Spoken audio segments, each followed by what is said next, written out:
New Mexico with our Community Voices Community Media Tour. Well, a growing number of Western countries are joining the United States and Israel in boycotting the United Nations World Conference on Racism, which opened today in Geneva, Switzerland.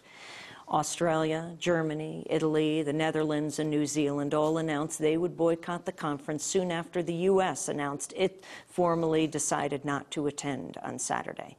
Israel said Canada had decided to shun the conference many months earlier. France and the U.K. are attending, but France says it will walk out immediately if there are racist comments made against Israel. UN Secretary General Ban Ki-moon told the opening session he was profoundly disappointed at the boycotts. As the conference began, Israel said it was recalling its ambassador to Switzerland. The protests came as the Swiss president met the Iranian president, Mahmoud Ahmadinejad, who is to address the UN conference later today. The meeting's a follow-up to the first World Conference to discuss racism, which was held in Durban, South Africa in August of 2001, and is meant to review progress that's been made in light against racial discrimination, xenophobia, and intolerance. President Obama defended the boycott decision at a news conference in Trinidad on Sunday, citing concerns over adopting language from the 2001 final document and its expressions of, quote, antagonism toward Israel. He said participating in the conference, quote, would have involved putting our imprimatur on something we just don't believe. I'm joined now on the telephone from Geneva by Margaret Parson. She's the Executive Director of the African-Canadian Legal Clinic. She participated in the original Durban conference in 2001, as well as all the preparatory meetings for the review conference. We welcome you to Democracy Now! Margaret, can you explain what has happened so far? Well, today, thank you for inviting me. Today, it was just mainly foreign ministers and other high-level officials that have brought greetings and, sharing their commitment to fight and eradicate racism and other forms of discrimination. Basically, it's been pretty calm today. NGOs have had displays, and there are different side events, voices of victims. There will be side events throughout the entire week on issues like the transatlantic slave trade, indigenous peoples, what's happening with the Dalits and Romas around the world, and it's just people just sharing what is taking place in different regions and countries globally. And your reaction to the U.S., Israel, Canada, Australia, a number of countries pulling out of the conference?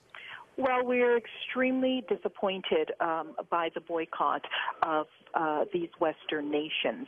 While we're disappointed, we are not surprised because this is about accountability. These countries have not come to the table with clean hands. They have never really meant to participate and really be held accountable for the implementation of the Durban Declaration and Program of a document they all signed on to in 2001. The exception of Israel and the United States. At least the United States and Israel are being consistent in their position. However, these other countries are quite hypocritical in their withdrawal.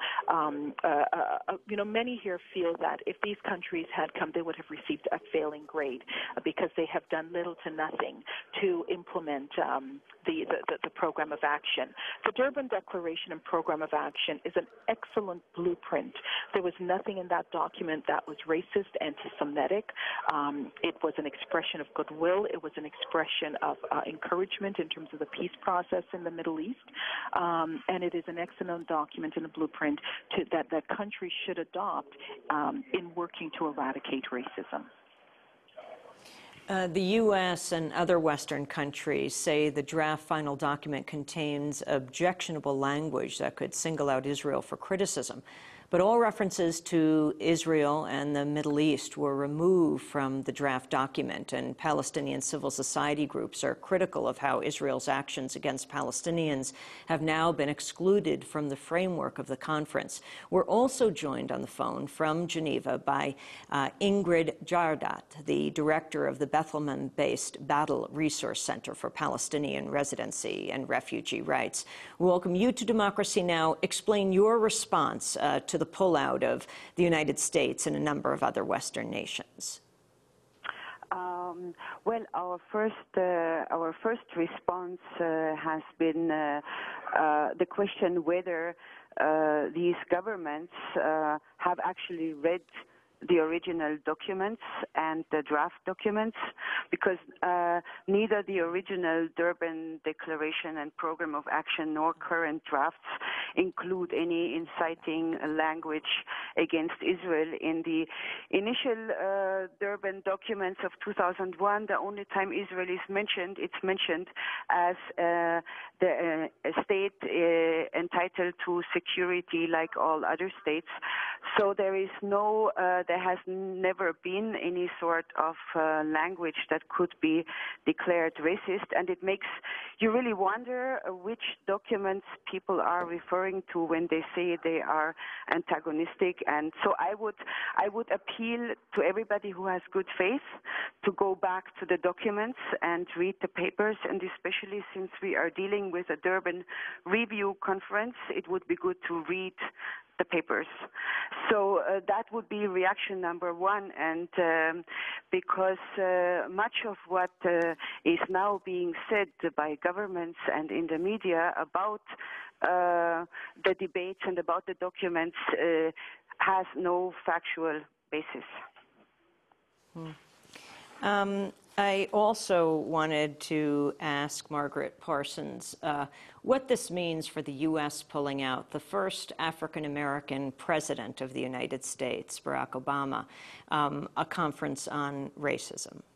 Well, this is very disappointing, and many of the people of African descent here have expressed their disappointment in Barack Obama, that we feel that he has come in and he has talked about change, and we have seen where he has extended a hand to Cuba after 50 years of the embargo, where he's willing to make change.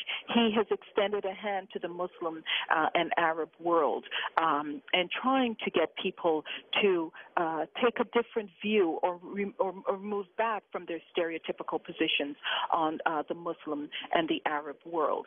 He's shown in many ways. He's gone to Turkey, and he's willing and said that he's willing to sit down and meet and talk with the president of Iran, with North Korea. And so we feel that at the very least he should have expressed and shown some goodwill and some good faith.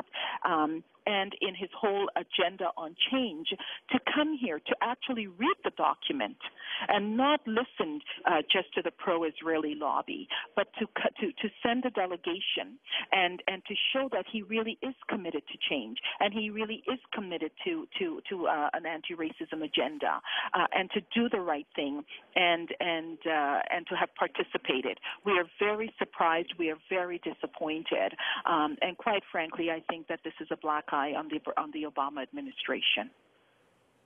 What can be accomplished at this conference with a number of countries, with Germany and Holland and Switzerland and Australia, New Zealand, Italy, Canada, also boycotting? What now do you hope can come at the end of this conference? I think it's important to note that this unholy and cynical alliance between what is predominantly white Western countries is them not wanting to have to address the legacy of the transatlantic slave trade, colonization, the occupation of Palestine, and the expropriation of indigenous people's lands and resources. And I think still a lot has been accomplished, because a lot has been achieved since 2001. Many regions of the world, many countries have taken the Durban Declaration and Program of Action very seriously and have moved it forward. Countries such as Brazil, the Afro-Latino and indigenous communities in Latin and other regions in South America have seen not full and complete progress, but significant progress. We've seen the same thing happen in places like South Africa with the Dalits in India. And so I think that we are here as well to support those countries, to support those regions and those governments, and as they move forward in the implementation. But also we are here in defiance of our governments, Canada and the U.S. and New Zealand and the Netherlands, to say we are not giving up a fight, and we are going to continue in our struggle to end racism, in our anti-racism agenda, and to continue to hold our countries accountable and these Western countries accountable, because this is our very lives, this is our very human rights that's at stake here. And whether or not they are here, we will continue to move and to continue to speak out against atrocities around the world, human rights abuses, and to ensure that racism and discrimination is combated everywhere.